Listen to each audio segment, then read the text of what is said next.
Hello children, welcome back. We are continuing our chapter 15 towards freedom. Chapter 15 towards freedom. Today's topic is social reformers and nationalism. Take the page number 104. Okay, so this here we are going to study what do you mean by what are the social reformers and what is the meaning of nationalism. The last class we studied about how the Britishers are exploited India and how the people are started protesting. An important protest we studied, that is in the year 1857, the revolt that is known as First War of Independence, and the Britishers suppressed that revolt we already studied. Now here we are studying what you mean by what are the social reformers or who are known as the social reformers. Okay, so the Britishers, they introduced English education to India. So being educated by the Indians, they understood that the Britishers, they are simply exploiting us. They are not giving any freedom to India. They are just exploiting India, and through lots of different measures and different policies. So being this, there are some persons who came forward and they started voice, that is they started protesting against the policies by the British government. Among one important persons are known as these social reformers. Okay, among that persons are known as social reformers. Among them, these were the important people. The first one is Raja Ram Mohan Roy.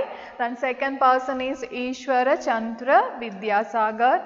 Third person is Debendra Nath Tagore. These were the important persons who first started protesting against the British policies. Okay, and they started protesting certain such practices, social practices that were prevalent in that time. Before the British also we had certain bad social practices like sati. Important one is sati. Sati is an important social bad practice, which is if a husband is died, then the wife is also being put forth into the fire. Okay, if she is willingly or unwillingly also, she has been put into the fire. So that system is known as sati. Then child marriage was also there. Even at the 5 or 10 below 10 years, the children is getting married, and that was some important bad social practices were prevailed in India. And we have another important practice that is known as caste system. According to the work, the people are divided. According to the work, the people are divided into certain groups. Important 4 groups are there. Okay, so these are the important bad practices, social bad practices which were prevalent before the Britishers, and the British, when the time of British also it is going on. So after being educated, these peoples understood that this is all are very bad practices. So they started protesting against. An important social practices is this is known as sati. Then here it is the caste system. Okay, this is the caste system. According to the work, the people are divided. Those are doing pujas and brahmanas, they were considered as the highest one. Then those are doing the military leadership, that's are known as Kshatriyas. Then third one is Vaishya, they were known as merchant traders. The last one is the lowest rank, that is certain laborer, artisan, craft persons, they were known as the Shudras family. Then last one, the people are known as Dalit, they were been serving. These Dalit people have to survive all the 4 categories. All the 4 categories these people have to serve. Okay, and mostly Shudras were also there. So these are the important 3 groups. Highest group are known as higher caste people. The Brahmana, Kshatriya, Vaishya. We can easily hear also Brahmanas is considered as the highest one. Kshatriyas is also there. Then Vaishya. Then these Shudras and Dalits are considered as the lower caste people. So according to the works, what works they are doing? According to the works, the people are divided into this caste. caste system. So this is an important social practice which were practiced at the time of British and before the time of British. And this is untouchable. Upper caste people and lower caste people are there. People are according to which work doing, accordingly people are divided. And this system is known as sati. Husband is dead, the wife is also been putting under the fire. So these are the important practices. So after being educated, our Indians understood that these are the bad practices. So they started making protest, and they said that we are not able to follow this because these all are the bad one.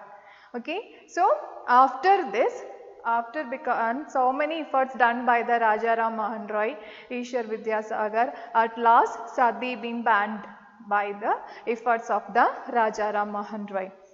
Okay. Now the next one we are going to study about the nationalism. What do you mean by nationalism? Nationalism, it is a feeling. It is a feeling of unity. Nationalism meaning it's a feeling of unity. Okay, what is the word meaning? Nationalism meaning it's a feeling of unity.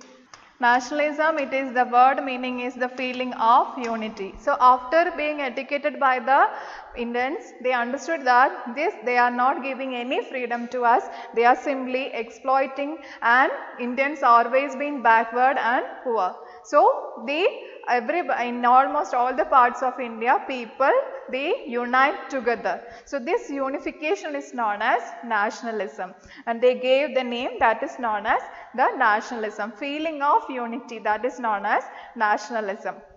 An important nationalism we can observe in the form of lots of people join together, and in Bombay a particular institution is also being formed by certain people, that is known as the Indian National Congress. The short form is INC, Indian National Congress. It's been founded in Bombay, and the major motto is Swaraj. Swaraj is their motto. Swaraj meaning independence. Okay, so these were 72 people from different parts of the country. They joined together. 72 people from different part of our country. They joined together and they formed an organization that is known as Indian National Congress. Because of this nationalism, the feeling of unity, they formed a particular organization. It is known as the INC, or International Congress. And it has been founded by a particular person. It's also been done by an Englishman. His name is known as A.O. Hume, Alan Octavian Hume. A.O. Hume is the person who founded Indian National Congress. Indian National Congress is founded by Alan Octavian Hume, or A.O. Hume. And the first session, it is done in Bombay. The first meeting held in Bombay, and the president is known as W.C. Banerjee. The president of the INC is known as W.C. Banerjee. Okay, they all meet there and they discuss that we should protest against the policies by the Britishers, and they started protesting, and also they demanding Swaraj, that means the independence. They demanded to the British government that we need independence, we need our Raj, that means Swaraj. And Mahatma Gandhi was also an important person. Jawaharlal Nehru was also an important person. Motilal Nehru, lots of people were there. They all were the participants of this INC. Okay, now also this INC is going on, and in every year in different cities in different time this INC had a met. Okay, they have a meeting at a different cities, different state, they have meet. So first meeting was held in Bombay, and it is in the year 1885. First meeting happened in the year 1885, and also they demanded Swaraj. Okay, so being this, so it is described, it is announced to the Britishers, and they made they started another important techniques for also for dividing the country. That is, this unification annoyed the British. So British, they started new policies, that is divide and rule. The Britishers, they started another important rule, that is known as divide and rule.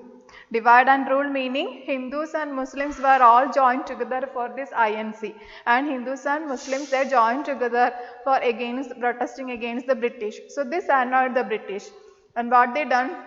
They made a policy, divide and rule. Hindu should be different and different area, Muslims should be in different area. So they made another policy, but also it is going on.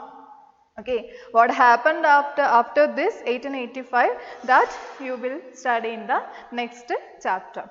Okay, so this is about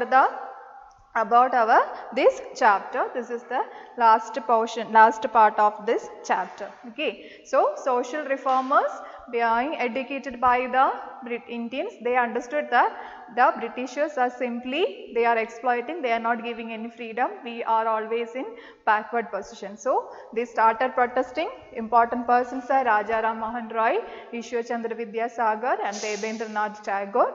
They made certain social practices were there that should be banned by the government because of their effort, and INC also formed, and it is also been formed by an important Englishman only, that is A.O. Hume, and met at 1885 in Bombay. President is W.C. Banerjee. Okay, so this is the chapter. You have to read the chapter 3 times at least. Okay, thank you children.